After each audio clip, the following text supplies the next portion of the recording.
மகா இரக்கமும் கிருபை நிறைந்த அன்பின் பரலோக பிதாவே, இந்த பரிசுத்தமான இந்த வேலைக்காக நன்றி அப்பா. ஆண்டவரே, உடைய ஆலயத்துல உடைய வல்லமையை கர்த்தர் விளங்க பண்ணி கொண்டிருக்கிறதற்காக உமக்கு ஸ்தோத்திரம். எங்களோடு அசைவாடுகிறீர், இடைப்படுகிறீர் அப்பா. உமக்கு நன்றி ஆவியானவரே. இந்த வேளையில உடைய வார்த்தைகளின் மூலமாய் கர்த்தர் எங்களோடு இடைபடும் அப்பா. இந்த வாழ்க்கையில இந்த வார்த்தைகள் எங்களை சீர்படுத்தட்டும், ஸ்திரப்படுத்தட்டும், நிலைநிறுத்தட்டும். கர்த்தர் அப்படி செய்ய போகிறபடியாக உமக்கு நன்றி. பெரிய காரியங்களை செய்யும் இயேசுவின் நாமத்தில் பிதாவே, ஆமென், ஆமென். ஹல்லேலூயா. ஒரு தடவை கூட வாசிக்கலாமா? தாமதிக்கிறார் என்று சிலர் எண்ணுகிறபடி கர்த்தர் தமது வாக்குத்தத்தத்தை குறித்து தாமதமாயிராமல் ஒருவரும் கெட்டு போகாமல் எல்லாரும் மனம் திரும்ப வேண்டும் என்று விரும்பி நம்மேல் நீடிய பொறுமையுள்ளவராயிருக்கிறார். ஹல்லேலூயா, ஹல்லேலூயா, ஸ்தோத்திரம். தாமதிக்கிறார் என்று சிலர் எண்ணுகிறபடி கர்த்தர் தமது வாக்குத்தத்தங்களை குறித்து தாமதமாயிராமல் ஒருவரும் கெட்டு போகாமல் எல்லோரும் மனம் திரும்ப வேண்டும் என்று விரும்பி நம்மேல் நீடிய பொறுமை உள்ளவராயிருக்கிறார். ஆமென். ஆண்டவர் அவருடைய வாக்குத்தத்தம் கர்த்தர் அதி சீக்கிரத்திலே வரப்போகிறார் அப்படி எல்லாம் சொல்லப்பட்டிருக்கிறது, சொல்லுகிறார்கள். சபைகள் சொல்லிக் கொண்டுதான் இருக்கிறது. நம்ம விசுவாசித்தாலும் விசுவாசிக்கவில்லை என்றாலும் உலகத்தில் நடக்கிற காரியங்கள் எல்லாம் குறித்து பார்க்கும்போது ஒரு முடிவுக்குள்ள வர முடியுது. ஆண்டவராக இயேசு கிறிஸ்து அதி சீக்கிரமாய் வரப்போகிறார். ஹல்லேலூயா. நம்ம பார்க்கும்போது 2000 தான் சொல்லிட்டு இருக்கிறாங்க. ஒரு சைடுல காரியங்கள் வந்தாலுமே ஆண்டவர் வரப்போகிறார். அல்லேலூயா. அவருடைய முதலாவது வருகை குறித்து ஆண்டவராக இயேசு கிறிஸ்து இந்த உலகத்துல மனிதனாய் பிறப்பார் என்று எவ்வளவுக்கு எவ்வளவு தீர்க்க தரிசனம் சொல்லப்பட்டதோ அதே போல அவர் பிறந்தார். ஆமென். இந்த உலகத்துல வந்தார், நமக்காக மரித்தார், அடக்கம் பண்ணப்பட்டார், 3ஆம் நாள் உயிரோடு எழுந்தார். அல்லேலூயா. அதே போல மறுபடியும் அவர் வருவார். அதுல எந்த விதமான சந்தேகமும் உலகத்துல இருக்கிறவங்க யார் என்ன சொன்னாலும் அதை பற்றி பிரச்சனை இல்ல. சபையில இருக்கிற நமக்கு என்ன இருக்கணும்? அதை குறித்ததான ஒரு உறுதியான நம்பிக்கை நமக்கு இருக்கணும். ஆண்டவர் அதி சீக்கிரமாய் வரப்போகிறார். அல்லேலூயா. இங்க சொல்லப்பட்டிருக்கிறது தாமதிக்கிறார். நம்ம கேட்டோம், பிறந்த நாள்ல இருந்து அநேகர் சொல்லுகிறார்கள், ஆண்டவர் நேத்து வராருன்னு சொன்னீங்களே, 2000 சொன்னாரு, 2010 சொன்னாங்களே, அப்படி சொன்னாங்களேன்னு. இங்க என்ன சொல்லப்பட்டிருக்கிறது? தாமதிக்கிறார் என்று சிலர் எண்ணுகிறபடி கர்த்தர் தமது வாக்குத்தத்தங்களை குறித்து தாமதமாயிராமல், அவர் அவருடைய வாக்குத்தத்தத்தை குறித்து ஐயோ நான் சீக்கிரம் வருகிறேன் என்று சொல்லி ஜனங்கள்கிட்ட சொல்லிட்டனே, அதனால எப்படியாவது நான் போயிடணுமே அப்படின்னு சொல்லிட்டு அவர் சைடுல வேற எந்த தடையும் இல்லை. அவர் எதற்காக இன்னும் காத்திருக்கிறார் என்றால், ஒருவரும் கெட்டு போகாமல் எல்லாரும், இந்த உலகத்துல ஆண்டவர் சிருஷ்டித்த எல்லா ஜனங்களும் என்ன செய்ய வேண்டுமா? மனம் திரும்ப வேண்டும் என்று சொல்லி ஆண்டவர் நம்மேல் நீடிய பொறுமை உள்ளவராயிருக்கிறார். அல்லேலூயா. ஆவிக்குரிய வாழ்க்கையிலே நாம் ரட்சிக்கப்பட்டிருக்கிறோம், மனம் திரும்பி இருக்கிறோம், ஞானஸ்நானம் எடுத்திருக்கிறோம், ஆண்டவராக இயேசு கிறிஸ்துவை சொந்த ரட்சகராக ஏற்றுக்கொண்டிருக்கிறோம். அதெல்லாம் சரிதான். ஆனால் இன்னைக்கு கூட நம்முடைய வாழ்க்கையில பார்க்கும்போது அநேக காரியங்கள் தேவன் வெறுக்கக்கூடிய, தேவன் அருவருக்கக்கூடிய, தேவன் விரும்பாத காரியங்கள் செய்த பின்பும் இன்றும் கர்த்தர் நம்ம மேல் எப்படி இருக்கிறார்? நீடிய பொறுமை உள்ளவராய் இருக்கிறார். ஏனென்றால் இன்னும் நம்ம மனம் திரும்ப வேண்டும் என்று கர்த்தர் எதிர்பார்க்கிறார். ஆமென். ஆவிக்குரிய வாழ்க்கையில நமது ரட்சிப்பு, மனம் திரும்புதல் என்பது ஒன் டே ப்ராசஸ் அல்ல. புரியுதுங்களா?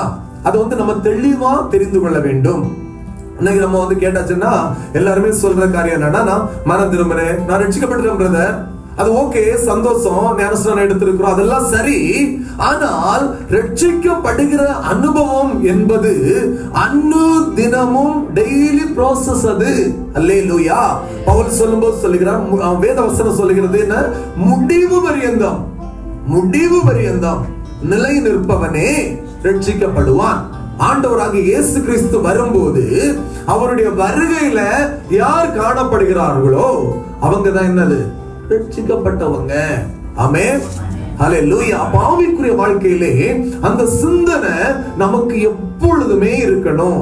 ரட்சிக்கப்பட்டது சரி, ரட்சிக்கப்பட்டது உண்மைதான், ஞானஸ்நானம் பெற்றது உண்மைதான், பரிசுத்தாவின் வரத்தை பெற்றுக் கொண்டது உண்மைதான், ஆண்டவருக்காக ஜீவனுள்ள சாட்சியா நிற்பேன் என்று பொருத்தனை பண்ணது, உடன்படிக்கை பண்ணது, பிரதிஷ்டை பண்ணது எல்லாமே உண்மைதாங்க. ஆனால் அந்த மனம் திரும்பின அனுபவம் இந்த நாள்ல நம்முடைய வாழ்க்கையில எப்படி இருக்கிறது? நம்ம மனம் திரும்புங்கள். இன்னைக்கு செய்தி என்னன்னா, மனம் திரும்புங்கள். அல்லேலூயா. மனம் திரும்புங்க. என்ன பிரதர், ஆவிக்குரிய சபையில போய் மனம் திரும்புங்கன்னு பேசுறீங்களே அப்படின்னு நாம நினைக்கலாம். ஆனா கர்த்தர் சபைக்கான வார்த்தைகளை தந்து கொண்டிருக்கிறார். அல்லேலூயா. அப்போ என்ன மனம் திரும்பணும்னா, அந்த காலத்துல இருந்த நம்மை தம்முடைய ஆச்சரியமான ஒளியின் இடத்திற்கு வரவும் அழைத்தவருடைய புண்ணியங்களை அறிவிக்கும்படி தெரிந்து கொள்ளப்பட்ட ராஜரீக ஆசாரிய கூட்டமாய் கர்த்தர் உங்களையும் என்னையும் தெரிந்து வைத்திருக்கிறார். அதுல எந்த விதமான வித்தியாசமோ எந்த விதமான சந்தேகமும் இல்லை. ஹல்லேலூயா. எங்க இருந்து கர்த்தர் நம்மை தெரிந்தெடுத்தார்? அந்தகார இருள். ஓகேங்களா? அந்தகார இருள்ல தான் நம்ம இருந்தோம். ஹல்லேலூயா. அதே போல உளையான சேறு, சேருனாலே நாற்றம், அதுல உளையான சேருனா, இப்போ உளையான சேருன்னு டக்குன்னு சொன்ன உடனே ஞாபகம் வர்றது என்னன்னா, இப்போ எங்க டிஸ்ட்ரிக்ட்ல பார்க்கும்போது அந்த வடசேரி பஸ் ஸ்டாண்டுக்கு ஆப்போசிட்ல பார்க்கும்போது தெரியும் உளையான சேருன்னா எப்படி இருக்கணும். அந்த பக்கத்துல போறவங்க ஜலதோஷமே வந்தாலும் மூக்க பிடிக்காம போக முடியாது. ஓகேங்களா? அப்ப நம்ம எங்க இருந்தோம்னா அப்படிப்பட்ட அந்த உளையான சேற்றுல இருந்தோம். ஹல்லேலூயா. ஆண்டவராகிய இயேசு கிறிஸ்து அப்படியே வந்து தண்ணியை ஊத்தி நம்மை கழுவி மீட்டெடுக்கல. அவருடைய விலையேற பெற்ற இரத்தத்தை சிந்தி அந்த உளையான சேற்றில இருந்து என்னை எடுத்து அந்த இரத்தத்தை சிந்தி அழகா என்னை கழுகி கொண்டு வந்தார். ஹல்லேலூயா. அது வந்து ஒரு மனம் திரும்புதலின் ப்ராசஸ். ஆமென். ஆனால் கொண்டு வந்து இங்க வச்சாச்சு. ஓகேயா? கொண்டு வந்து வச்சாச்சு. இப்போ வீட்டுல வந்து நம்ம வந்து குக் பண்றோம் இல்லையா? அந்த ஒரு வெண்கல பாத்திரங்கள் எல்லாம் வந்து இப்போ அந்த நம்ம தமிழ்நாட்டிலேயே அந்த உங்க ஏரியாக்கள் எல்லாம் இருக்குன்னு நினைக்கிறேன், பித்தளை பாத்திரத்துல சமைக்கிறது. அந்த பொங்கல்னா சீரெல்லாம் கொடுக்கறது பித்தளை பாத்திரங்கள். அந்த பித்தளை பாத்திரம் அப்படியே நம்ம நல்லா சமைச்சிட்டு எல்லாம் பண்ணிட்டு அப்படியே அந்த பரன் மேல போட்டு வச்சிருப்போம் வைங்களேன். அந்த பாத்திரத்தை போட்டு வச்சுட்டு நெக்ஸ்ட் பொங்கல் வருது. நான் லாஸ்ட் பொங்கல்ல நல்லா பூசின பிரதர், புளி வச்சு பூசின பிரதர், சாம்பல் வச்சு பூசின பிரதர், ஃபைரி போட்டு பூசின பிரதர், எதை வேணா போட்டு பூசினாலும் அப்படியே எடுத்து கொண்டு வச்சு பொங்கல் பானையில வச்சு பொங்கல் பண்ணுவது இல்லை. அந்த பாத்திரம் என்ன இருக்கும்? கொஞ்சம் அழுக்கு படிஞ்சிருக்கும். கழுகி வச்ச வாரத்துல பார்க்கும்போது லேசா டஸ்ட் ஊதுனா போயிருக்கும். நெக்ஸ்ட் வீக் அதை கவனிக்காம விட்டா என்ன ஆகும்? கொஞ்சம் கூட பிடிச்சிருக்கும். அடுத்த வாரம் ஆகும்போது அப்படி ஒரு லேயர் மாதிரி ஒண்ணு ஃபார்ம் ஆயிருக்கும். ஹல்லேலூயா. அப்ப என்ன செய்யணும்? நல்லா தண்ணியில ஊற வைக்கணும். என்ன செய்யணும்? புளி எடுத்து நல்லா தேய்க்கும் போது அதனுடைய அந்த ஒரிஜினல் கலர் வரும். ஆமென். ஏற்கனவே அந்த மாதிரி அனுபவத்துல இருந்த நம்மை ஆண்டவராக இயேசு கிறிஸ்து எடுத்து அவருடைய இரத்தத்தை சிந்தி நல்லா கழுகிட்டாரு. கழுகி பரிசுத்தமாக்கி சபையில கொண்டு வந்து நம்மை நிறுத்தினார். ஓகேங்களா? அப்ப நிறுத்தினதுக்கு அப்புறம் நம்முடைய ஆவிக்குரிய வாழ்க்கை பராமரிப்பற்று மெயின்டெனன்ஸ் இல்லாத ஒரு வீடு நமக்கு தெரியும். இப்ப நாங்க வந்து 45 days இந்த வீட்டுல இல்ல. ஆனா நாங்க உள்ள வந்து பார்க்கும்போது 45 daysமே யாரோ குடியிருந்த மாதிரியே இருந்துச்சு. அவ்வளவு நீட்டா, அவ்வளவு கிளீனா. அப்படி அதே நேரம் ஒரு பராமரிப்பற்ற வீடா இருந்தா அது எப்படி கிடக்கும்? ஃபுல்லா டஸ்ட் அடைஞ்சிருக்கும். அப்ப ஆவிக்குரிய வாழ்க்கையிலே மனம் திரும்பினது உண்மை, ரட்சிக்கப்பட்டது உண்மை, ஆண்டவராகிய இயேசு கிறிஸ்து சொந்த ரட்சகராக ஏற்றுக்கொண்டது உண்மை. ஆனால் ஆவிக்குரிய வாழ்க்கையிலே இந்த நாளில் நாம் இருக்கிற நம்முடைய வாழ்க்கை எப்படி இருக்கிறது என்பதை நாம் நிதானித்து பார்க்க வேண்டியது நம்மேல் விழுந்த கடமையா இருக்கு. புரியுதுங்களா? தெளிவா பார்க்கணும். ஆவிக்குரிய வாழ்க்கையில ஆண்டவரை தேடுறோம். ஆசீர்வாதம் ஆசீர்வாதம் ஆசீர்வாதம், பணம் பணம் பணம், காசு காசு காசு, இது மாத்திரம் அல்ல. ஆவிக்குரிய வாழ்க்கையில இம்மைக்குரிய காரியம் வேதம் சொல்லுது, முதலாவது தேவனுடைய ராஜ்யத்தையும் அவருடைய நீதியையும் தேடுங்கள், அப்பொழுது இவைகள் எல்லாம் என்ன? உங்களுக்குள்ள அரிசி பருப்பு, உங்களுக்குள்ள பிள்ளைகளுடைய கல்யாணத்துக்கு தேவையான காசு பணம் வேலை எல்லாமே எக்ஸ்ட்ரா வரும். ஓகேங்களா? ஆனா தேட வேண்டியது என்ன? ஆண்டவருடைய ராஜ்யம். ஓகேங்களா? அப்போ அதை குறித்த ஒரு தெளிவு நமக்குள்ள இருக்கணும். ஓகேங்களா? சபை என்று சொல்லும் போது சபையினுடைய பிரதான நோக்கம் ஆண்டவருடைய வருகைக்கு சபையை ஆயத்தப்படுத்துவதுதான் சபையினுடைய பிரதான நோக்கமா இருக்கணும். ஆமென். நல்ல வேலைக்கு இந்த சபை என்ன மோட்டிவேட் பண்ணுச்சு, நல்ல காசு சம்பாதிச்சு நான் செல்வம் தான், அது தேவை. அதே நேரம் அது மாத்திரம் அல்ல, இதெல்லாம் மனுஷன் உலகம் முழுவதையும் ஆதாயம் பண்ணினாலும் தன்னுடைய ஆத்துமாவை நஷ்டப்படுத்தினால் அதனால லாபம் ஒண்ணுமே இல்லை. ஓகேங்களா? அப்போ உலக பிரகாரமான காரியங்கள் எப்படி இருக்குதோ அது இருக்கட்டும். ஆனா அதெல்லாவற்றையும் விட்டுட்டு, கடன் இருக்கா இருக்கட்டும், குறை இருக்கா இருக்கட்டும், நிந்தனை பண்றாங்களா பண்ணட்டும், அதெல்லாம் இருக்கட்டும். அப்படியே திரும்பி நம்முடைய ஆவிக்குரிய வாழ்க்கை எப்படி இருக்கிறது, எப்படி ஓடிக்கொண்டிருக்கிறது என்பதை இப்ப நம்ம பார்க்க போகிறோம். ஹல்லேலூயா. ரட்சிக்கப்பட்ட நாள்ல இருந்து 2 மாசம், 2 மாசத்துல இருந்து 3 மாசம், 3 மாசத்துல இருந்து 4 மாசம், அப்படியே இன்னைக்கு நம்முடைய ஆவிக்குரிய வாழ்க்கையினுடைய தன்மையை நமக்கு நல்லா தெரியும்.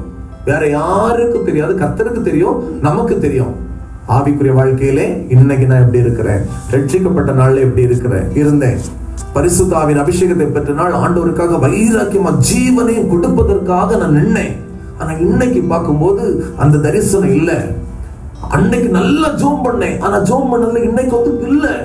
ஜெபிக்கிறேன், ஜெபம் உண்மையா இருக்கு, பதில என்னால உணர முடியல. முன்னால ஆண்டவருடைய சமூகத்துல 10 நிமிஷம் ஜெபம் பண்ணாலே ஆண்டவர் அப்படியே ஒரு என்னை தேர்ச்சி என்னுடைய ஜெபத்திற்கு பதிலை தந்து அனுப்புன அனுபவங்கள் என்னுடைய வாழ்க்கையில உண்டு. அநேகருடைய வாழ்க்கையில உள்ள காரியம் இதுதானே. ஹல்லேலூயா. ஆண்டவர் சொல்லுகிறார், மனம் திரும்புங்கள். ஆமென். மனம் திரும்புங்க. ஆவிக்குரிய மனம் திரும்புறதுன்னா என்ன? எதை நம்ம செய்துட்டு இருக்கிறோமோ அதுல இருந்து அப்படியே யூட்டர்ன். ஹல்லேலூயா. ஆண்டவர் அருவருக்கிற விரும்பாத எந்த காரியத்தை எல்லாம் செய்து கொண்டிருக்கிறோமோ அதை விட்டு என்ன செய்யறது? அப்படியே திரும்புறது. எது திரும்புறது? சரீரம் திரும்புறது அல்ல, மனம் திரும்பணும். ஆமென். ஆண்டவரை பிரியப்படுத்தாத, ஆண்டவரை வேதனைப்படுத்தாத ஏதோ ஒரு காரியத்துல என்னுடைய இருதயம் அப்படியே போய் லாக் ஆகி இருந்தா அந்த காரியத்துல இருந்து கர்த்தர் சொல்லுகிறது என்னவென்றால் என்ன செய்யணும்? மனம் திரும்பணும். இழுக்கும்போது வராது. ஹல்லேலூயா. ஏன்னா அதுல போய் அப்படி லயிச்சு போயிடுச்சு நம்ம இருதயம். அப்ப லயிச்சு போனது அது எதுவா வேணா இருக்கட்டும், அந்த லயிச்சு போனதுல இருந்து வெளியே வரணும்னா கொஞ்சம் பாடு உண்டு. ஆனால் கர்த்தர் என்ன சொல்லுகிறார் என்றால், ரட்சிக்கப்பட்ட உங்க வாழ்க்கையில நீங்க விரும்பினாலும் நீங்க வெறுத்தாலும் அந்த காரியத்தை விட்டு என்ன செய்யணும்? மனம் திரும்பணும்னு கர்த்தர் சொல்லுகிறார். ஹல்லேலூயா. அது ஒரு பிரதானமான காரியமா இருக்கு. ஆமென். ஒரு வசனத்தை கூட வாசிங்களா, 1 பேதுரு 4 அதனுடைய 18வது வசனத்தை நீங்க வாசிங்களா. நீதிமானே ரட்சிக்கப்படுவது.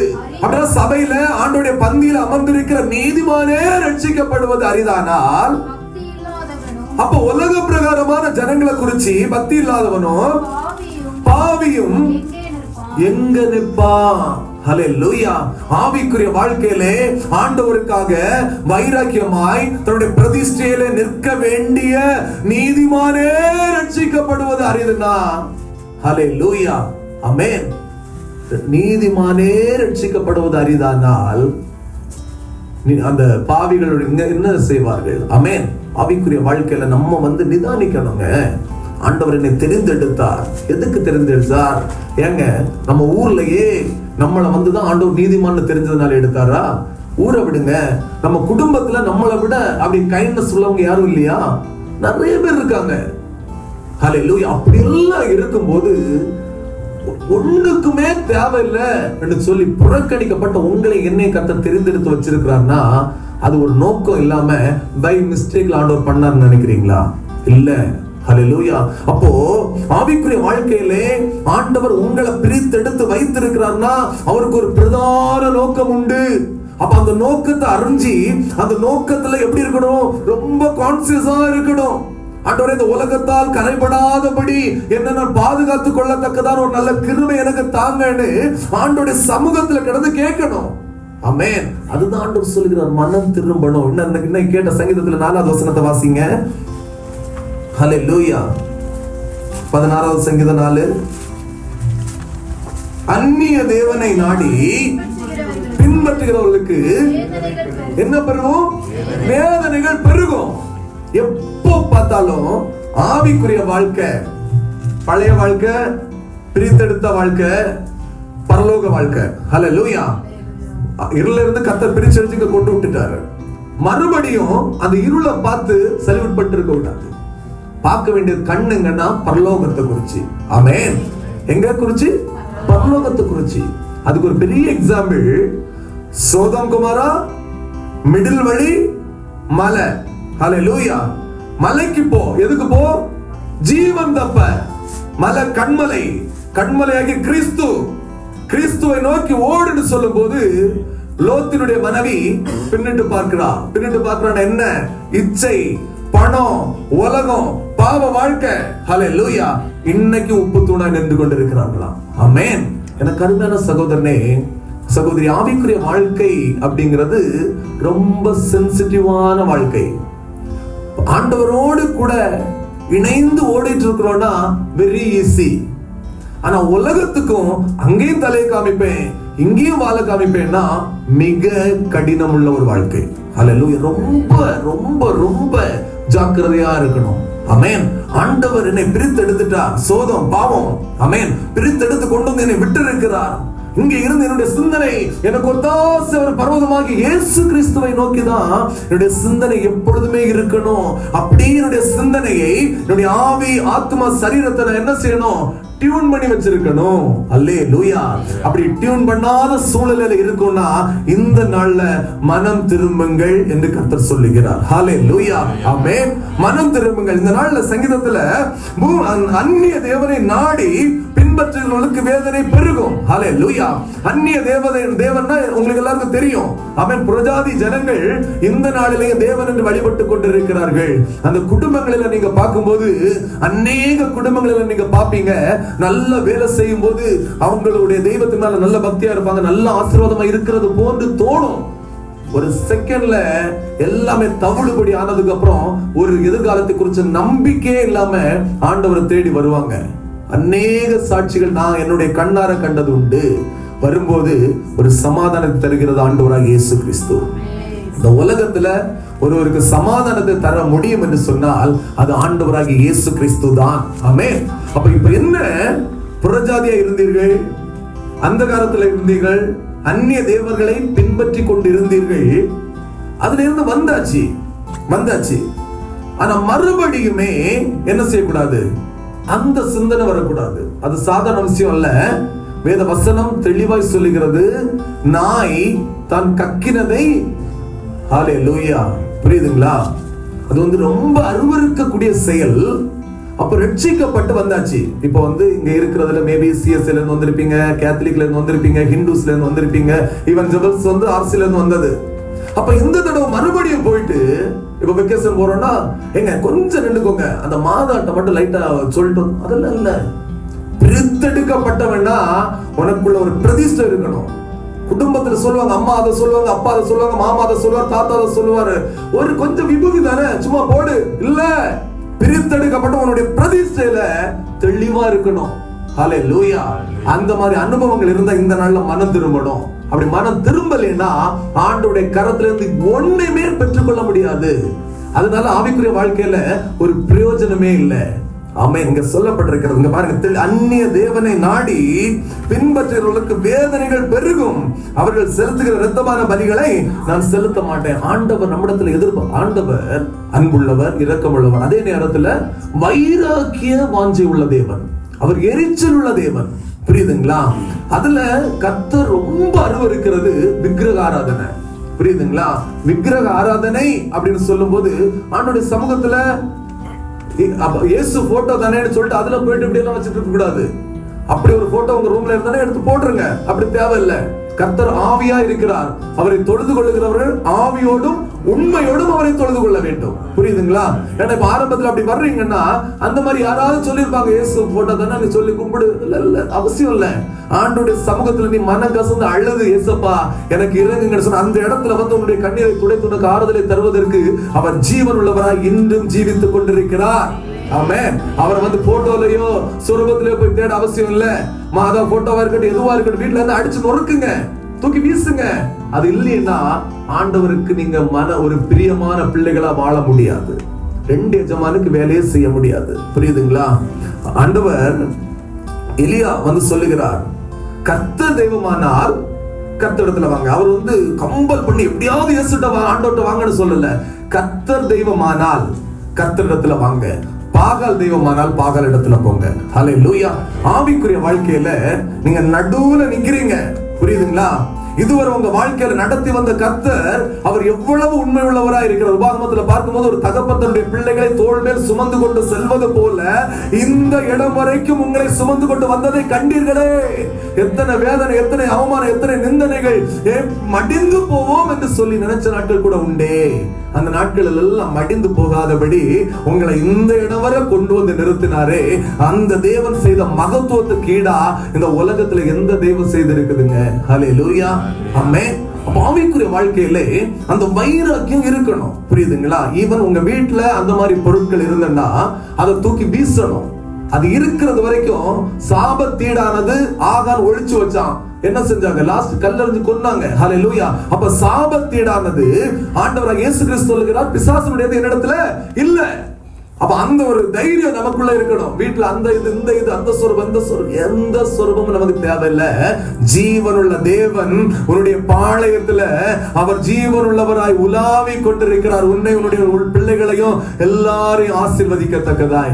அப்ப அவர் உலாவி கொண்டிருக்கிறார்னா அது போதும், வேற எதுவுமே எனக்கு தேவையில்லைங்கிற ஒரு வைராக்கியம் நமக்குள்ள வரும்போதுதான் கர்த்தர் எனக்காக, உங்களுக்காக, நமக்காக கிரியை செய்ய தொடங்குவார். ஆமென். இதுதான் வசனம், இதுதான் சத்தியம். அல்லேலூயா. அதனால ஆண்டவரை பிடித்துக் கொள்ளணும். நீங்க தான்ப்பா என்னுடைய வாழ்க்கையில நான் அப்படி இருந்தது உண்டு, புறஜாதி தேவன் எல்லாம் கும்பிட்டது உண்டு. அந்த நாள்ல இல்லாத ஒரு சமாதானத்தை என்னுடைய வாழ்க்கையில நீங்க தந்திருக்கீங்களே, உமக்கு ஸ்தோத்திரம். ஹல்லேலூயா. அந்த விசுவாசத்தோடு நீங்க என்ன செய்யுங்க? ஆண்டவரை தேடுங்க. ஹல்லேலூயா. ஒரு வசனத்தை கூட வாசிங்களேன். லூக்கா 13வது அதிகாரத்திலே 3வது வசனம் 13:3. அப்படி அல்லவென்று உங்களுக்கு சொல்லுகிறேன், நீங்கள் மனம் திரும்பாமற் போனால், மனம் திரும்பாதே போனால் எல்லாரும் அப்படியே கெட்டுப்போவீர்கள். ஹல்லேலூயா. மத்தேயு 3:2 மனம் திரும்புங்கள், பரலோக ராஜ்யம் சமீபித்திருக்கிறது என்று ஆண்டவர் இயேசு கிறிஸ்து சொல்லுகிறார். ஹல்லேலூயா. இங்க என்ன சொல்லுகிறார்? லூக்கா 13:3 மனம் திரும்பாம போன என்ன செய்வீர்கள்? கெட்டு போவோம். ஹல்லேலூயா. ரட்சிக்கப்பட்டது உண்மை. ஆனா அந்த ரட்சிப்புல நிலைச்சிருக்கணும்னா என்ன செய்யணும்? தேவனோடு கூட உள்ள உறவுல அனுதினமும் பலப்படணும். 2 நாள் ஜெபம் பண்ண, 3 நாள் ஜெபம் பண்ண, 4 நாள் ஜெபம் பண்ண, 5வது நாள் ஜெபம் பண்ணலன்னு அல்ல. அப்படி இருந்த ஆவிக்குரிய வாழ்க்கையை பாதுகாத்துக் கொள்ள முடியாது. ஆமென். ஆவிக்குரிய வாழ்க்கையிலே ரட்சிக்கப்பட்ட நாள், மனம் திரும்பின நாள், உங்க வாழ்க்கையில ஒருத்தர் கொல்ல வந்தா கூட கழுத்தை நீட்டுற அனுபவத்துல தான் கண்டிப்பா நம்ம இருந்திருப்போம். ஹல்லேலூயா. வேதத்தின்படியும் சரி, நம்ம பர்சனல் அனுபவங்களின் படி பார்க்கும்போதா இருந்தாலும் சரி, நம்ம ரட்சிக்கப்பட்ட அந்த பரிசுத்தாவின் வரத்தை எல்லாம் பெற்ற அந்த நாள் இருந்த பரிசுத்தங்கிறது அது சாதாரண விஷயமே அல்ல. அவ்வளவு ஒரு glorious experience in our life இல்லையா? அந்த டைம்ல பார்க்கும்போது என்ன வந்தாலும் ஓகே, அடிச்சாலும் சரி ஆண்டவரே, கொன்னாலும் சரி ஆண்டவரே, என்னன்னாலும் ஓகே, சரீரத்தை சுட்டரிக்க வேண்டாலும் ஒப்பு கொடுக்கத்தக்கதான ஒரு மனநிலையில நம்ம இருந்தோம் இல்லையா? ஆனா நெக்ஸ்ட் டே பார்க்கும்போது ஓகே, அடுத்த மாசம் பார்க்கும்போது ரட்சிக்கப்பட்ட நாள் கேவலமா பேசினாள். ஒரு 3 மாசம் கழிச்சு பேசும்போது, டேய் நான் மட்டும் ரட்சிக்கப்படாம இருந்திருந்தேன்னா, அப்ப என்ன வருது? அந்த ஜென்ம சுபாவம் அப்படியே வந்து அப்படியே ரிஃப்ளெக்ட் ஆகுது. அப்ப ஆண்டவர் என்ன சொல்லுகிறார்? அதுல இருந்து மனம் திரும்பு. இந்த நாள்ல நம்முடைய ஆவிக்குரிய வாழ்க்கையில உங்களை வேதத்துல நம்ம கம்யூனியன்ல சொல்றது, நம்மை நாமே நிதானித்தால் நாம் நியாயம் தீர்க்கப்படும். அப்ப இந்த கால வேளையில ஆண்டவருடைய சமூகத்துல வந்திருக்கிற நம்ம எல்லாரும், ஆண்டவரே, எப்பவுமே நான் சொல்றேன், மனம் திரும்பலைன்னா, மனம் திரும்பும் போது கர்த்தருடைய ராஜ்யம் சமீபித்திருக்கு. மனம் திரும்பவில்லை என்றால் நம்ம கெட்டு போவோம். வேதம் ஓகேங்களா? அப்போ ஆண்டவருடைய சமூகத்துல நம்ம நிற்கிறோம். நம்ம மனம் திரும்பலைன்னா ஆண்டவருடைய சமூகத்துல இருந்து எந்த ஒரு நன்மையும் பெற்றுக்கொள்ள முடியாது. சிம்பிளா சொல்லணும்னா, ஆண்டவருக்கு நமக்கும் எந்த ஒரு உறவுமே கிடையாது, கனெக்ஷனே இல்ல. அவர் ஓடுறாரு, அதே போல நானும் ஓடுறேன். இவர் ஓடுறாரு, அதே போல நானும் ஓடுறேன். அதே போலதான் நம்முடைய ஆவிக்குரிய வாழ்க்கை இருக்கும். அப்ப என்ன செய்யணும்? மனம் திரும்பணும். ஹல்லேலூயா. ஆண்டவரே, என்னுடைய வாழ்க்கையில அப்ப எல்லாருக்குமே தெரியும், என்னுடைய நடை, என்னுடைய உடை, என்னுடைய செயல்பாடுகள், பேச்சு, பழக்க வழக்கங்கள், இதுல ஏதாவது ஒரு காரியம் தாவீது கேட்கும்போது கேட்கிறார், ஆண்டவரே, வேதனை உண்டாக்கும் வழி என்னிடத்தில் உண்டோ என்று பார்த்து நித்திய வழியில என்னை நடத்தும். அப்ப இந்த வார்த்தைய நம்ம சொல்றோம், நம்மிடத்துல உண்டா இல்லையாங்கிறது நமக்கு நல்லா தெரியும். ஆமென். சபையிலேயே ஆராதிச்சுட்டு இருப்போம். ஆனா என்னைக்கோ ஒரு நடந்த காரியம் இல்ல அவன் அந்த வார்த்தை சொல்லிருக்க கூடாது. அப்ப என்ன வேதனை உண்டாக்கும் வழி ஸ்டில் நமக்குள்ள இருந்து கொண்டே இருக்குது. அல்லேலூயா. ஆண்டவருடைய சமூகத்துல இப்படிப்பட்ட சின்ன சின்ன சின்ன சின்ன சின்ன காரியங்கள் என்ன செய்கிறது, தேவனோடு கூட நாம் நெருங்க முடியாதபடி நமக்குள்ள ஒரு பிரிவினையை உண்டாக்குகிறது. அல்லேலூயா.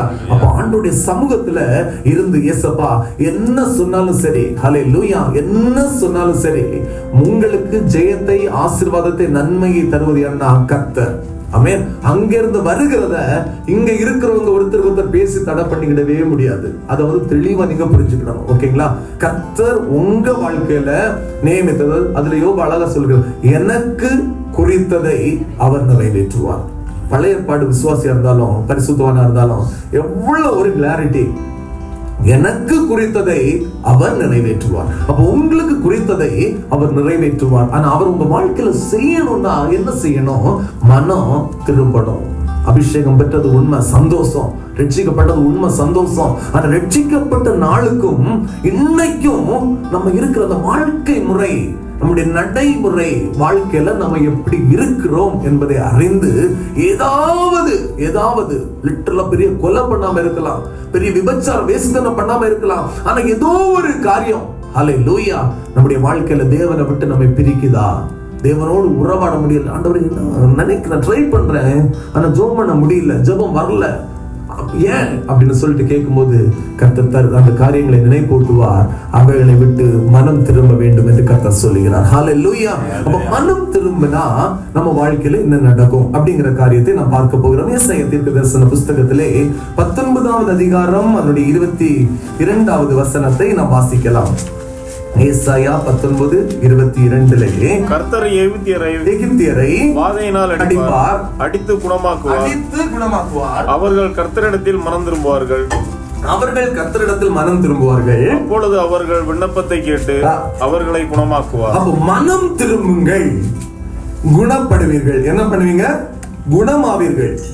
அப்போ மனம் திரும்புங்க அப்படின்னு சொல்றோம். ஏன் சொல்ற? முதலாவது மனம் திரும்புங்கள், குணமாவீர்கள். என்ன ஆகும்?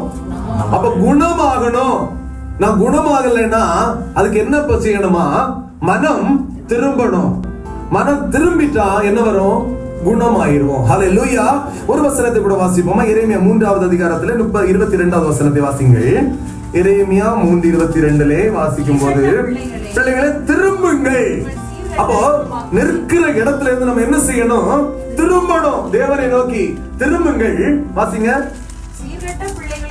திரும்புங்கள், உங்கள் சீர்கேடுகளை குணமாக்குவேன். அப்ப என்னுடைய வாழ்க்கையில சில சீர்கேடுகள் இருக்கு அப்படின்னு சொல்லிட்டு ஏதோ யாருக்குமே தெரியாம அப்படி ஒரு டைப்பா மேனேஜ் பண்ணி அப்படி ஓட்டிடுவோம் என்பது அல்ல. வேதம் சொல்லுகிறது, ஆண்டவர் சொல்லுகிறார், உங்க சீர்கெட்ட பிள்ளைகளே திரும்புங்கள், அப்ப நான் என்ன செய்வேன்? உங்கள் சீர்கேடை குணமாக்குவேன். அப்ப ஆவிக்குரிய வாழ்க்கையில நம்ம சீர்கேடு எந்தெந்த காரியங்கள் அப்படி கரெக்டா ஆண்டவர் பரலோகத்தை குறித்து, பரலோக ராஜ்யத்தை குறித்து என்னுடைய வாழ்க்கையில எதெல்லாம் அழகா பிளான் பண்ணி டிசைன் பண்ணி வச்சாரோ அந்த டிசைன்ல இருந்து ஏதோ ஒரு காரியம் மிஸ் ஆகும்போது, அந்த ஒரு சீர்கேடு எனக்குள்ள வரும்போது ஆண்டவர் இடத்துல எதை எதிர்பார்க்கிறார் என்றால், ஆண்டவர் இடத்துல திரும்ப எதிர்பார்க்கிறார். ஆமென்.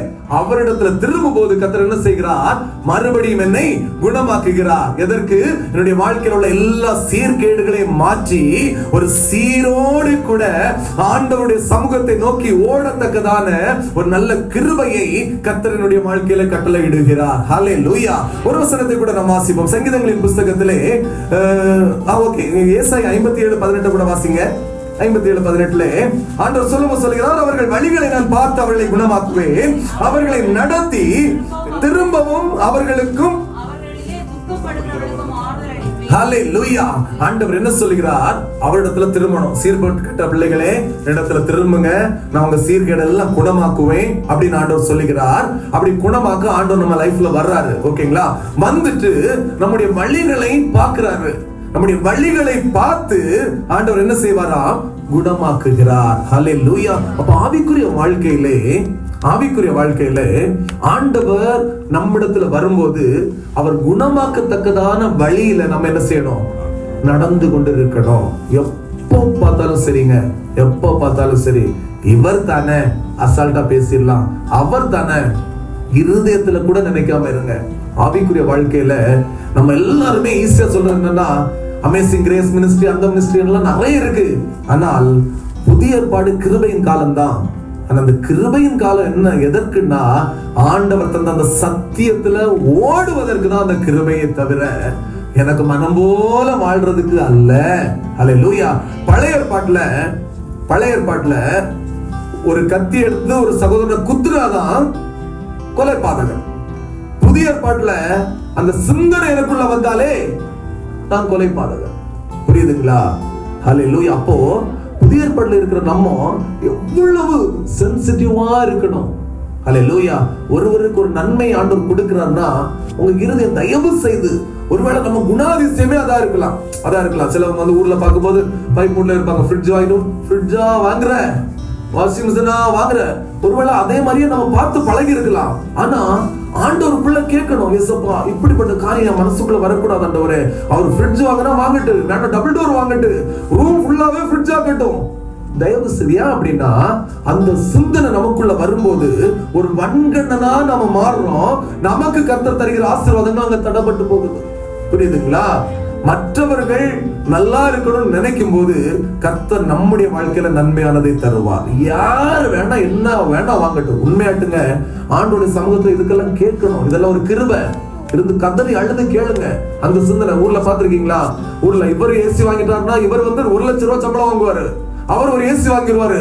இன்னொரு ஆளு டெய்லி கூலிக்கு 1000 ரூபாய். எங்க அவ ஏசி வாங்கினா நீங்க வாங்கலையா? வாங்குவாங்க. அப்போ பார்த்து வீட்டுல ஹஸ்பண்ட் ஒய்ஃப் பேசிட்டு இருக்கும்போது வீட்டுல முன்னால வாசல்ல வந்து இன்ஸ்டால்மெண்ட்காரரும் வந்து நிக்கிறாங்க. இப்போ உடனே கேட்ட உடனே அவன் 1 டன் வாங்குறான், அப்ப நீ 2 டன் வாங்கிட்டு கடன் சமாதானம் இல்ல. யார பார்த்தும் உங்க வாழ்க்கையை நீங்க வந்து நிர்ணயிக்க வேண்டாம். புரியுதுங்களா? உங்களுக்கு நியமித்திருக்கிற ஓட்டத்துல பொறுமையோட ஓடுங்க. பழைய ஏசி காத்தே வரமாட்டேங்க, செல்லார சூடுதான் அடிக்குதுன்னு யாரும் சொன்னாலும் அதை குறிச்சு கவலைப்பட வேண்டாம். அந்த சூடுலயும் கர்த்தரை தூங்க வைக்கிறாருன்னு சொல்லிட்டு ஆண்டவர் என்று சொல்லுங்க. ஆவிக்குரிய வாழ்க்கை உண்மையாங்க அது அப்படி நம்ம அனுபவிச்சு வாழ்றோம் அப்படின்னா நம்ம வாழ்க்கை மிகவும் விசேஷித்த வாழ்க்கையா இருக்கும். ஆண்டோடைய கிருபையினால சொல்றேன், இன்னைக்கு வர ஊர்ல இருந்தாலும் சரி, இங்க இருந்தாலும் சரி, அவர் இதை வச்சிருக்கிறாரு, அதனால எனக்கு வேணும்னு எந்த ஒரு காரியத்துக்கும் நான் பிரயாசப்பட்டதும் இல்ல, அதற்காக நான் ஓடினதும் இல்ல. எனக்கு என்ன தேவையோ ஆண்டோடைய சமூகத்துல கேட்பேன், வாங்குவேன், வைத்து பயன்படுத்தி கொண்டிருக்கிறோம். ஆண்டோடைய சமூகத்துல அந்த மனநிலைக்குள்ள நம்ம வந்துடணும். இப்ப இந்த சிஸ்டர் நாளைக்கு ஒரு பெரிய ஒரு BMW வந்தா, BMW அதனால எனக்கு என்னங்க ஆக போகுது? கவலைப்பட்டு 2 கிலோ ஒரு வேலை அடுத்த குறையும். ஆண்டவருக்குள்ள அவங்களுக்குள்ளது அது வரத்திலிருந்து ஒருவனுக்கு கொடுக்கப்படாவிட்டால் ஒருவனும் அதை பெற்றுக்கொள்ளலாம். புரியுதுங்களா? அப்ப டைரக்டா அங்கிருந்து வருது ரெஜிஸ்டர் போஸ்ட். கர்த்தர் பரலோகத்திலிருந்து நமக்கு தருகிறது ஆனந்தம்னா சில பார்சல் அவர் சைன் போட்டாதான் கொடுப்பாங்க, இக்காமா கட்டினா கூட கொடுக்க மாட்டேங்கிறான்.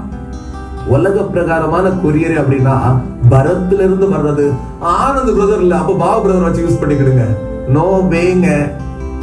அதனால திடமனதா நீங்க இருங்க.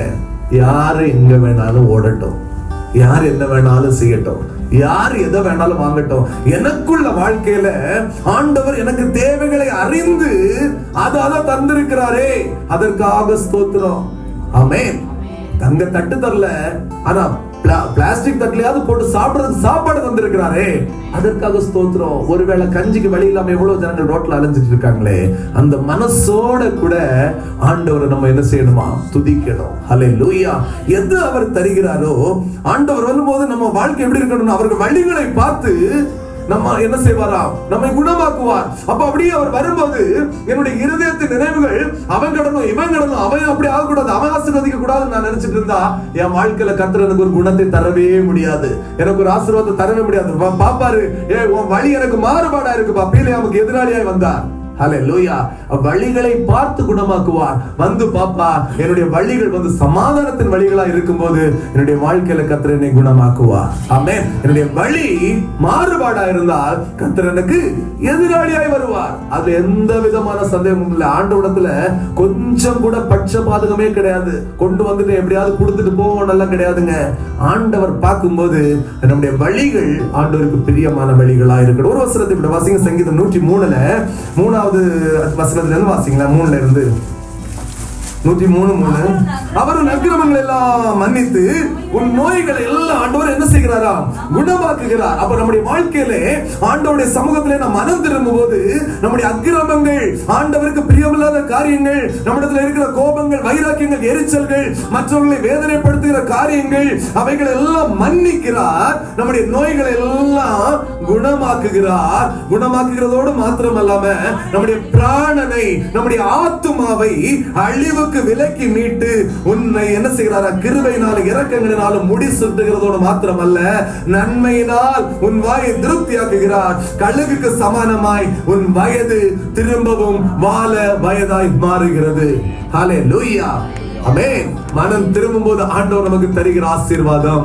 மனம் திரும்புங்கள், குணமாவீர்கள். ஃபர்ஸ்ட் என்ன செய்வோம்? குணமாவோம். இரண்டாவதாக ஏசாயா தீர்க்கதரிசன புத்தகத்திலே 30வது அதிகாரம் 15வது வசனத்தை வாசிப்போம். 30:15. ஃபர்ஸ்ட் வாசிங்க. நீங்கள் மனம் திரும்பி அமர்ந்திருந்தால் ரட்சிக்கப்படுவோம். ஹல்லேலூயா. ரட்சிக்கப்பட்டுட்டோமே பிரதர். இன்னும் என்ன பிரதர் ரட்சிப்புன்னா, ஆண்டவர் நம்ம வந்து நம்முடைய வாழ்க்கையில ஒரு ரட்சிப்பு அப்படிங்கிறது நம்ம சாகிறது வரைக்கும் நம்ம வாழ்க்கையில தேவை. ஹல்லேலூயா. அந்த தினமும் புதுப்பிக்கப்படணும். ஆண்டவரே, நேத்து நான் ரட்சிக்கப்பட்டது உண்மைதான் ஆண்டவரே, ஆனா இந்த நாள்ல இருக்கிற காரியம், என்னுடைய ரட்சிப்பின் தன்மை, எனக்கு அந்த கோபம், எனக்கு அந்த எரிச்சல், அந்த பொறாமை, அந்த ரட்சிப்பின் தன்மையில இருந்து என்ன தடுமாறுற மாதிரி பண்ணுது ஆண்டவரே.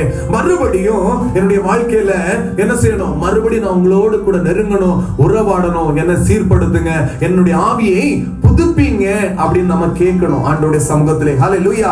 என்ன சொல்லுகிறார்? நீங்கள் மனம் திரும்பி அமர்ந்திருந்தால் ரட்சிக்கப்படுவீர்கள், அமெரிக்கையும் நம்பிக்கையுமே உங்கள் பலனாய் இருக்கும் என்று இஸ்ரவேலின் பரிசுத்தராய் இருக்கிற கர்த்தராகிய தேவன் சொல்லுகிறார்.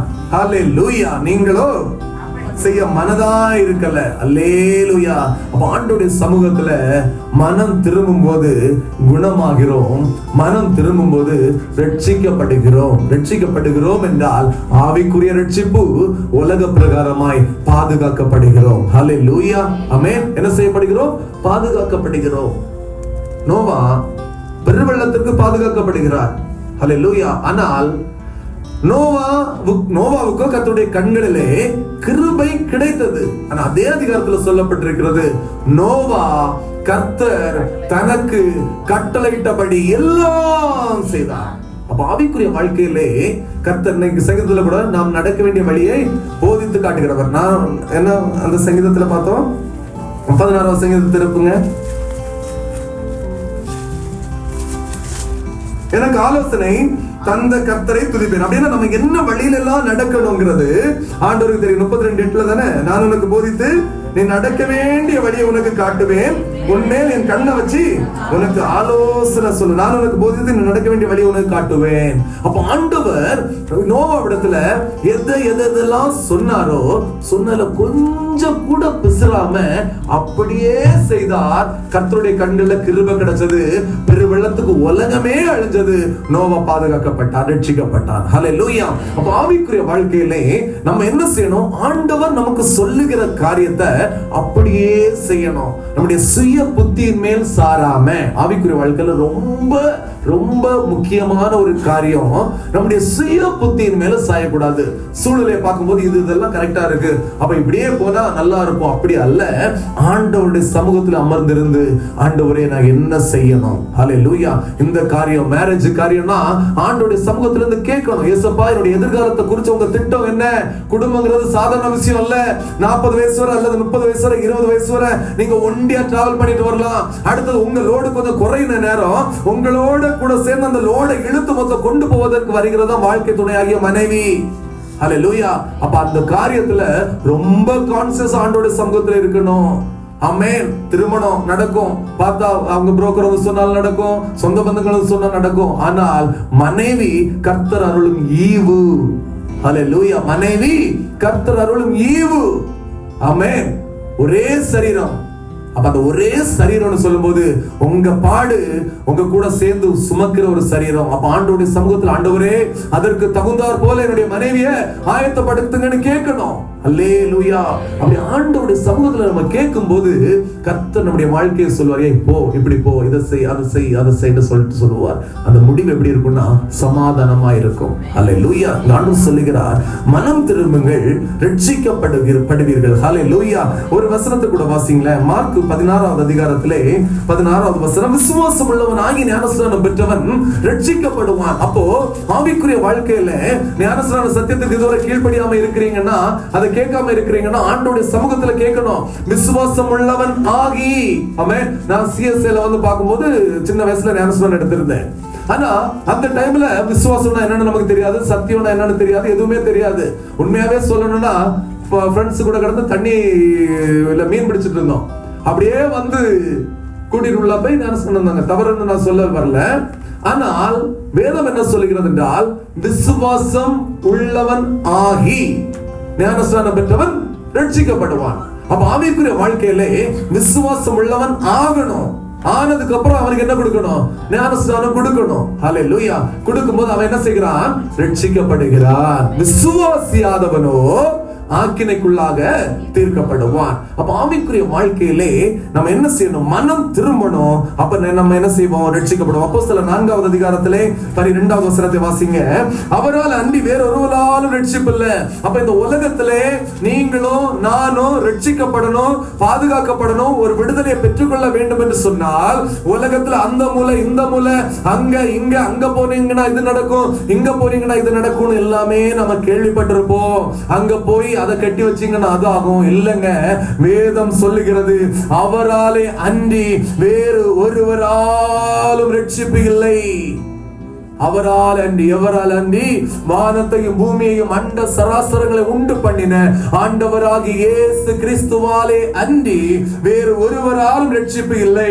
நாம் ரட்சிக்கப்படும் படிக்கு வானத்தின் கீழெங்கும் மனுஷர்களுக்குள்ளே அவருடைய நாமமே அல்லாமல் வேறே நாமம் கட்டளையிடப்படவும் இல்லை. உலகத்துல ரட்சிப்பதற்கு இயேசு கிறிஸ்துவின் நாமத்திற்கு ஆல்டர்னேட் வேற எதுவுமே இல்ல. ரட்சிக்கப்படணும் ஒரே நாமம், ஆண்டவராகிய இயேசு கிறிஸ்துவின் நாமம். அல்லேலூயா. அப்ப என்ன செய்யணும்?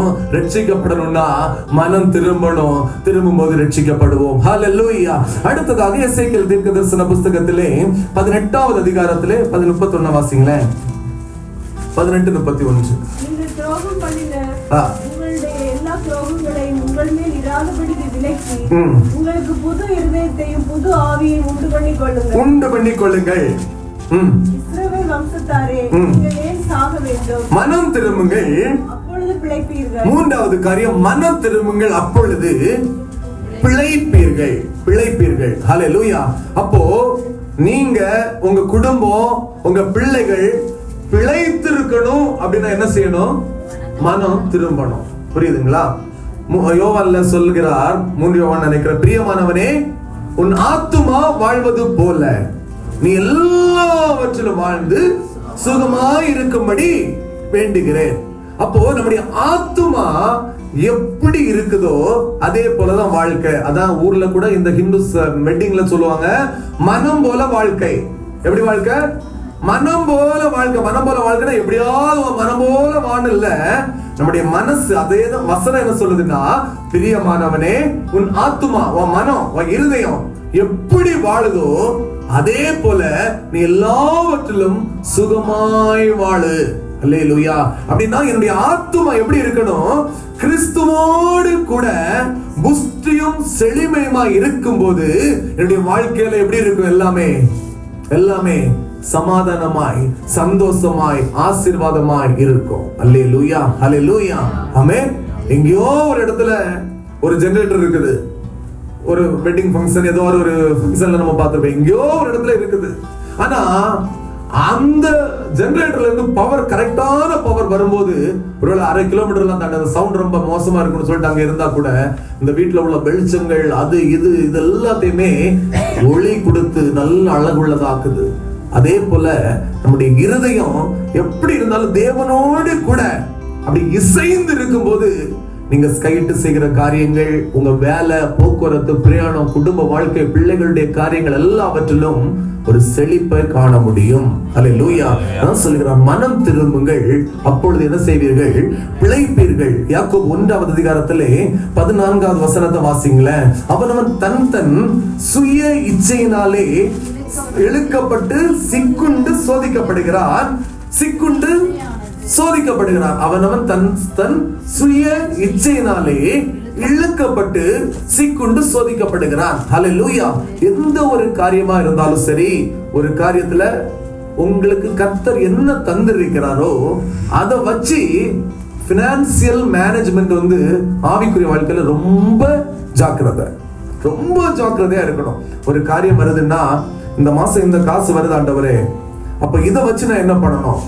அல்லது ஒரு தேவை இருக்கு, 10,000 ரியால் வேணும்னா எப்படியாவது வாங்க, 10,000 பிரதர் எப்படியாவது அரேஞ்ச் பண்ணுங்கன்னா வட்டிக்கு எல்லாம் கூட இந்த தேசத்துல கிடைக்குது. ஆனா அந்த 10,000 ரியால் எப்படி நீங்க ரிட்டர்ன் பண்ணுவீங்க அப்படிங்கிற ஒரு தெளிவு உங்களுக்குள்ள இருக்கணும். சிலவங்கள்ட்ட கடன் வாங்குறவங்கள்ட்ட கேட்டா எப்படி கட்டுவீங்க? அது பார்த்துக்கலாம். இந்த அது பார்த்துக்கலாம் நம்ம வாழ்க்கையில இருக்கிற சமாதானத்தை குலைத்து விடும். புரியுதுங்களா? அப்போ பொருளாதாரத்தை மேனேஜ் பண்ணுவது ரொம்ப ஞானமா நம்ம பண்ணணும். அல்லேலூயா. என்ன கர்த்தர் நமக்கு எதை தந்திருக்கிறாரோ தந்திருக்கிறத வச்சு எப்படி பண்ணலாம்? ஹல்லேலூயா. கர்த்தர் எனக்கு 5,000 ரியால் தந்திருக்கிறார். எனக்கு ஒரு 3-4 திங்ஸ் வாங்கியே ஆகணும்னா, அந்த 4 திங்ஸ்ல 5,000 ரியாலுக்கு ஒரு திங்ஸ் இருக்கும், அதே திங்ஸ் 2,000 ரியாலுக்கு கிடைக்கும். அப்ப என்ன பண்ணணும்? ஃபர்ஸ்ட் அந்த 2,000 ரியாலுக்கும் 5,000 ரியாலுக்கும் மிடில்ல உள்ளத ஒண்ணு சூஸ் பண்ணணும். அப்போ எக்கனாமிக்கா என்னோட பட்ஜெட்டுக்கு அது கரெக்டா இருக்கும். புரியுதுங்களா? அதை விட்டுட்டு பெஸ்ட்னு சொல்லிட்டு அதை இங்க இருந்து நமக்கு தர்றதுக்கு யார்கிட்ட கேட்டாலும் தந்துட்டே இருப்பாங்க. ஓகேங்களா? ஆனா அதை ரிட்டர்ன் கொடுக்கும்போது நமக்கு வாங்குற நேரம் இருக்கிற சந்தோஷம் இருக்காது. அவரை 4 குறை சொல்லுவோம், திட்டுவோம். அது நம்ம வாழ்க்கையில என்ன ஆகும்னா, அந்த ஒரு சமாதான கேடை கொண்டு வரும். கடன் வாங்கி 20 பொருளை வீட்டுல வைக்கிறத விட, கடன் வாங்கி இப்போ அதுல ஒரு ஏசி, இதுல ஒரு கூலர், அப்படி இப்படி எல்லாம் இருக்கும்போது அப்படி உட்கார்ந்து குழுன்னு இருக்கும். ஆனா கடன் இல்லாம அதுல இருக்கும்போது அதை விட குழுன்னு இருக்கும். அதை விசுவாச பிள்ளைகள் ரொம்ப ஜாக்கிரதையா இருக்கணும். புரியுதுங்களா? பொருளாதாரத்தை ஹேண்டில் பண்றது. ஏன்னா நம்ம பண்றதெல்லாம் பண்ணிட்டு கடைசி தூசிக்கப்படுவது, ஆவிக்குரிய குடும்பத்துல ஒண்ணு நடந்தா தூசிக்கப்படுவது யாருடைய நாமம்? இயேசு கிறிஸ்துவினுடைய நாமம். ஓகேங்களா? அப்ப நம்மளால ஆண்டவருடைய நாமம் தூசிக்கப்படாதபடி கர்த்தர் நமக்கு என்னத்தை தந்திருக்கிறாரோ, கண்டிப்பா சல்மான் ஃபிஷ் தான் வேணும்னு இல்ல, சால மீனாலும் ஓகே ஆண்டவரேங்கிற மனநிலைக்குள்ள விசுவாசிகள் இருக்கணும். புரியுதுங்களா? அப்படியே உங்க குடும்பத்தை நீங்க அப்படி செட்டப் பண்ணி பாருங்க. உண்மையாகவே சொல்றேன், அதுதான் ஒரு பரலோக ராஜ்யமா இருக்கும். மாறி மாறி கடிந்து பட்சிக்க மாட்டோம். வீட்டுல என்ன இருந்தாலும் ஸ்தோத்திரம். ஊர்ல இருந்தெல்லாம் அம்மா பருப்பு குழம்பு வச்சா முன்னால, சின்ன பிள்ளைங்க இங்க வர முன்னால சொல்றேன், பருப்பு தான் இருக்கா, மீன் குழம்பு வச்சா மீன் தான் இருக்கா, இங்க பருப்பா கிடைச்சா ஓகே. அப்போ அந்த மனநிலைக்குள்ள நம்ம வந்துடணும். வரும்போது ஏன் தெரியுமா? அதுதான் பவுல் சொல்லுகிறார், எந்த நிலைமையிலையுமே மனரம்யம் நல்ல விருந்து. புரியுது? மனரம்யம் நல்ல விருந்து. மனரம்யமா இருந்துட்டோம்னா இங்க என்ன இருந்தாலும் எப்படி இருக்கும்? சுவையா இருக்கும். அல்ல உப்பே போடலனா கூட அப்பா என்ன டேஸ்ட்பா. ஹல்லேலூயா. உண்மையா சொல்றேங்க, ஆண்டவருக்குள்ள பொருளாதாரத்தை தெளிவா மேனேஜ் பண்ணுங்க. ஏன்னா எப்பவுமே கர்த்தரை தேடிட்டு, அதனால எனக்கு குறை எல்லாம் தீந்துரும் சொல்லிட்டு பிளைண்டா நம்பாதுங்க. யூடியூப்ல பார்க்கும்போது உங்க பேங்க் அக்கௌண்ட்ல காசு வருது, தீர்க்க தரிசனம் சொன்னா, உங்க பர்ஸ் எடுத்து பாருங்க 5,000 நோட், அதெல்லாம் ஆண்டவர் தரும். ஆண்டவர் கள்ள நோட் அடிக்க போவே மாட்டார். கனவுல கூட நம்ம நினைக்க வேண்டாம். கர்த்தர் உன்னுடைய கையின் பியாசத்தை நீ சாப்பிடுவாய், உனக்கு பாக்கியம் நன்மை உண்டாயிருக்கும். மேலைக்கு போறதுக்குள்ள பலனை தருவார். ஆண்டோடைய பெரிய கிருபையால 2005 இந்த தேசத்துல வந்தேன். ஒரு நாள் கூட நான் ஆஸ்பத்திரியில போய் எனக்கு உடம்பு முடியாம நான் படுத்ததே இல்லை. காய்ச்சல் வரும், தலைவலி வரும், எல்லாம் வரும், ஒரு பேராசிட்டமால் அது போட்டு ஓடத்தக்கதான கர்த்தர் கிருபை செய்றார். இதோ ஆண்டவர் நமக்கு ஆசீர்வாதத்தை தருகிறது. புரியுதுங்களா?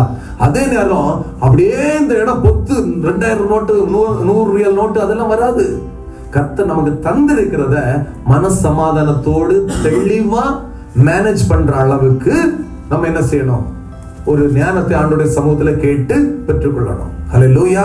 கர்த்தர் 3,000 ரியால் சேலரி தர்றாருன்னா அப்படியே 3000 கிடைச்சிட்டுன்னு சொல்லிட்டு வண்டி 120 தான் போகணும்னு 140 இந்த சிக்னல்ல போறேன்னா கொஞ்ச நேரத்துல மொபைல்ல மெசேஜ் வரும், 3000 கொண்டு போய் கட்டு.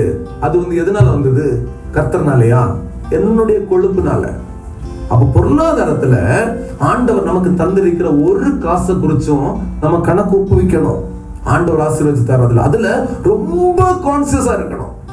ஏழைகள், திக்கற்ற பிள்ளைகள் அப்படி இருக்கிறாங்கன்னா, ஒருவேளை எனக்கு சாப்பிடுறதுக்கு பைசா இருக்குன்னா அதை கொடுங்க, அதுல தப்பே இல்லை.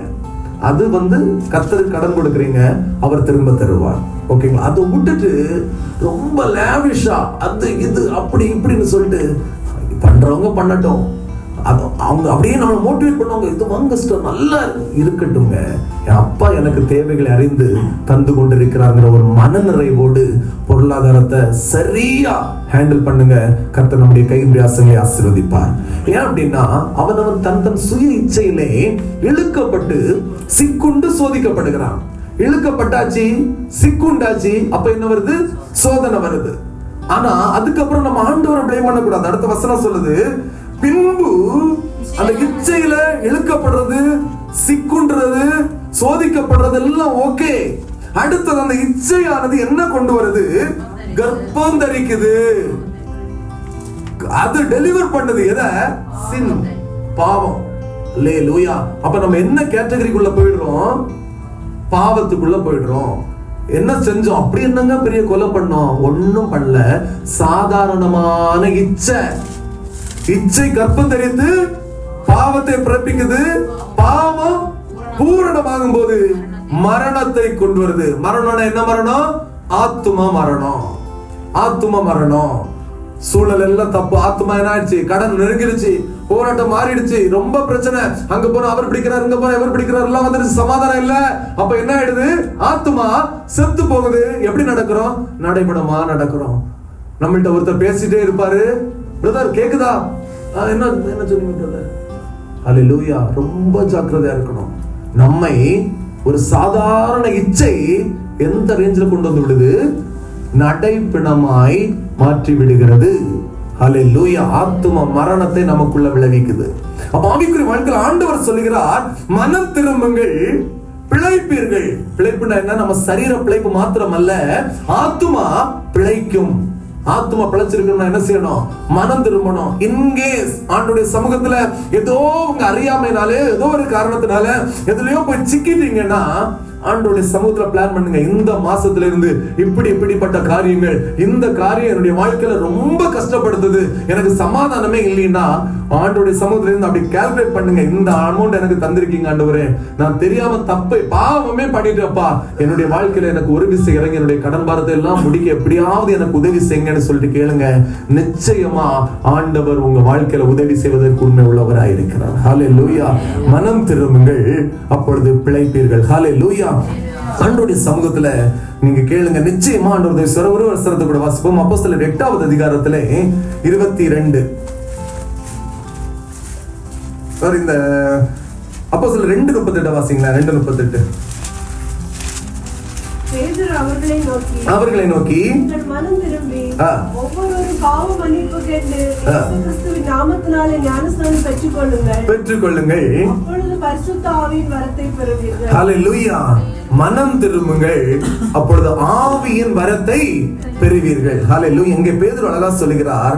பேதுரு அவர்களை நோக்கி, நீங்கள் மனம் திரும்பி ஒவ்வொருவரும் பாவ மன்னிப்பு கண்டு இயேசு கிறிஸ்து நாமத்தினாலே ஞானஸ்நானம் பெற்றுக்கொள்ளுங்கள், அப்பொழுது பரிசுத்த ஆவியின் வரத்தை பெறுவீர்கள். அப்ப ஆண்டவருடைய சமூகத்திலே ஞானஸ்நானம் பெற்ற நீங்கள் ஒவ்வொருவரும் என்ன செய்யணும்? ஆண்டவருடைய சமூகத்தில் அந்த பரிசுத்த ஆவியின் அபிஷேகத்திற்காக, அந்த வரத்திற்காக காத்திருந்து ஜெபித்து அதை பெற்றுக்கொண்டு அதுல பலப்படணும். அல்லேலூயா. அதை கர்த்தர் விரும்புகிறார். ஹல்லேலூயா. ஆமென். ஒரு வசனத்தை கூட வாசிப்போமா? 1 கொரிந்தியர் 14 1வது வசனத்தை வாசிங்களேன். 1 கொரிந்தியர் 14:1. அன்பை நாடுங்கள், ஞான வரங்களை விரும்புங்கள், விசேஷமாக தீர்க்க தரிசன வரத்தை விரும்புங்கள். ஆண்டவருடைய சமூகத்துல அதை நீங்க என்ன செய்யணுமா? விரும்பணும். ஹல்லேலூயா. மனம் திரும்பினா ஆவின் வரத்தை பெறுவீர்கள். அப்ப ஆண்டுடைய சமூகத்திலே அந்த தீர்க்க தரிசனத்தின் வரத்தை என்ன செய்யணுமா? நம்ம விரும்பணும். ஹல்லேலூயா. இன்கேஸ் ஆண்டவர் அந்த கிருபைகளை உங்களுக்கு தந்திருக்கிறார், ஒருவேளை தந்திருக்கிறார்னா அதை என்ன செய்யணும்? ஆண்டவருக்குள்ள அப்படி உங்களுக்குள்ளேயே வச்சு அதை அப்படி அடக்கி கொண்டு இருக்க கூடாது. கர்த்தர் எந்த கிருபைகளை தர்றாரோ, சிலவங்களுக்கு பார்க்கும்போது நல்ல ஜெபிக்கிற கிருபை, அந்த வரத்தை ஆண்டவர் தரணும்னா ஜெபிச்சுட்டே இருப்பீங்க, வேதம் வாசிக்கிற உங்களை இல்ல என்ன நினைப்பாங்களோ, கர்த்தர் ஒரு வார்த்தையை திடமா தீர்க்கமா சபையில உரைக்க சொல்றாரு அப்படின்னா கர்த்தர் உங்களை நடத்துறாரு, கன்ஃபர்மேஷன் பக்கா, ஆண்டவர் தான் இந்த வார்த்தை தர்றாருன்னா தைரியமா பரிசுத்த ஆவியானவருடைய உதவியோட அந்த வார்த்தை என்ன செய்யணும்? சபையில சொல்லணும். அல்லேலூயா. அது ஒருவேளை நீங்க ஐயோ நான் எப்படி சொல்றதுன்னா அப்படிலாம் இருக்க கூடாது. ஏன்னா அந்த வார்த்தையை கொண்டு யாரோ ஒருவருடைய காயத்தை ஆற்ற வேண்டும் என்பது தேவனுடைய திட்டமா இருக்கும். அதனால நீங்க அந்த நேரம் மௌனமா இருந்தா அந்த ஜனம் ஆறுதல் அடையாம போகும். அல்லேலூயா. அதனால கர்த்தர் தருகிற அந்த கிருபையை என்ன செய்யக்கூடாது? அலட்சியமா எண்ணாதபடி ஆண்டவர் தருகிற கிருபையை ஏற்றுக்கொண்டு ஆண்டவருடைய சமூகத்தில் என்ன செய்யணும்? நீங்க செய்யணும். அல்லேலூயா. இங்க தான் சொல்லுகிறார், விசேஷமாக தீர்க்க தரிசன வரங்களை நாடுங்கள். 1 தீமோத்தேயு 4வது அதிகாரத்திலே 14வது வசனத்தை வாசிப்போமா? 4:14 மூப்பராகிய சங்கத்தார் உன்மேல் கைகளை வைத்த போது அளிக்கப்பட்ட வரத்தை பற்றி நீ அசதியாவே இருக்க கூடாது. ஆண்டவர் உங்களுக்கு தந்திருக்கிற என்ன வரமா இருக்கட்டுங்க, அந்த வரத்தை பற்றி எப்படி இருக்க கூடாதா? அசதியா இருக்கவே கூடாது. நீ தேறுகிறது யாவருக்கு விளங்கும்படி எவைகளை அந்த வரத்தையே சிந்தித்துக் கொண்டு இருக்கணும். புரியுதுங்களா? ஆண்டவர் உங்களை கொண்டு சபையில தீர்க்க தரிசனமான வார்த்தைகளை பேசுறாருன்னா அது ரொம்ப ஒரு கனமான ஒரு ஊழியம். அந்த ஊழியத்தை நீங்க என்ன செய்யணும்? அலட்சியமா பண்ணிடக்கூடாது. டிவியை பார்ப்போம், அதை பார்ப்போம், சினிமாவை பார்ப்போம், ஃப்ரெண்ட்ஸ் கூட கூத்தடிப்போம், என்ன வேணா பண்ணுவோம். ஆனா வெள்ளிக்கிழமை வந்தோம்னா தீர்க்க தரிசனம் பேசுவேன். அப்படி அல்ல. ஹல்லேலூயா. அது ரொம்ப கவனமா என்ன செய்யணுமா? அளிக்கப்பட்ட வரத்தை பற்றி அசதியாயிராதே. நீ தேறுகிறது யாவருக்கும் விளங்கும்படி இவைகளையே, அந்த வரத்தையே என்ன செய்?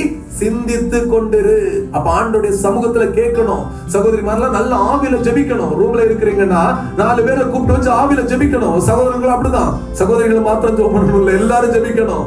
ஆண்டவருடைய சமூகத்திலே ஆவிக்குரிய வாழ்க்கையில நீங்க ஜெபிக்க ஆவியில நிரம்பி ஜெபிக்க கர்த்தர் உங்க வாழ்க்கையில வைத்திருக்கிற மரண பொருட்களை வெளிப்படுத்துவார், உங்களை குறித்த திட்டங்களை வெளிப்படுத்துவார். ஆவிக்குரிய வாழ்க்கையில தெளிவா நீங்க தெரிஞ்சுக்கணும். ரட்சிக்கப்பட்ட 50 வருஷம் ஒரு சபையில இருக்கணும், அல்லது ரட்சிக்கப்பட்ட 100 வருஷம் ஒரு சபையில இருந்துட்டு அப்படியே போயிடணும் என்பதற்காக கர்த்தர் உங்களை அழைக்கல.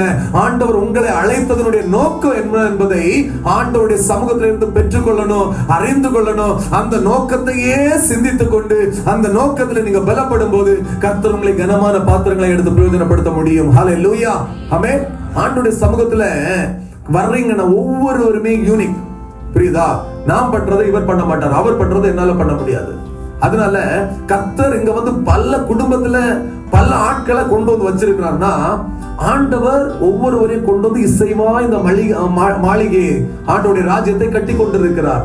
அப்ப இவருக்குள்ள கிருபைய அவர் அனலைஸ் பண்ணி அறிஞ்சு வச்சுக்கணும். அவருக்குள்ளத அவர் அறியணும், அவருக்குள்ளத அவர் அறியணும். அப்படி அறிஞ்சு எல்லா கிருபையும் சபையில வெளிப்படும் போது அந்த சபை ஒரு பூரணமான ஒரு சபையா இருக்கும். ஹல்லேலூயா. அதனால அதற்காக ஆண்டவருடைய சமூகத்தில் என்ன செய்யணும்? பிரயாசப்படணும். ஆமென். இங்க என்ன சொல்லுகிறார்? மனம் திரும்புங்கள், ஆவியின் வரங்களை பெறுவீர்கள். 2 தீமோத்தேயுல 1வது அதிகாரம் 6வது வசனம் வாசிங்களேன். 2 தீமோத்தேயு 1. இது நிமித்தமாக கைகளை வைத்ததினால் உனக்கு உண்டான தேவ வரத்தை நீ அனல் மூட்டி என்ன செய்யணுமா? எழுப்பி விடணும். கர்த்தர் உங்க வாழ்க்கையில ஒரு சின்ன அனலை தந்திருக்கிறார், ஒரு கிருபையை தந்திருக்கிறார்னா அதை என்ன செய்யணும்? அனல் மூட்டி எழுப்பி விடணும். அல்லேலூயா. தேவன் நமக்கு பயமுள்ள ஆவியை கொடாமல் பலமும் அன்பும் தெளிந்த புத்தியும் உள்ள ஆவியையே கொடுத்திருக்கிறார். அப்ப ஆண்டவர் தந்திருக்கிற கிருபைகள் வரங்களை குறிச்சு அலட்சியமா எண்ணாம அதுல என்ன செய்யணும்? நீங்க பலப்படணும், வளரணும். அப்பதான் கர்த்தர் அவருடைய ராஜ்யத்துக்கு நம்ம எடுத்து பிரயோஜனப்படுத்த முடியும். மனம் திரும்புங்கள். ஹல்லேலூயா. மனம் திரும்புங்கள். அப்ப ஆவிக்குரிய வாழ்க்கையில இது உங்க கையிலே கொடுக்கிறேன். எந்தெந்த சூழலை, ஒரு சின்ன காரியம் ஆண்டவரே, அது என்னுடைய வாழ்க்கையிலே உங்களை கூட திரும்பி நான் இருந்ததை மாற்றிட்டு உங்களை விட்டு கொஞ்சம் எனக்கு ஒரு டிஸ்டன்ஸை கொண்டு வந்திருக்கிறது, அந்த காரியத்தை இந்த காலை வேளையில எடுத்து போடுறேன்னு ஆண்டவருடைய சமூகத்துல சொல்லி ஆண்டவரோடு கூட மனம் திரும்புங்கள். அப்ப மனம் திரும்பினா நம்ம எல்லாரும் எழுப்பி நிக்கலாமா?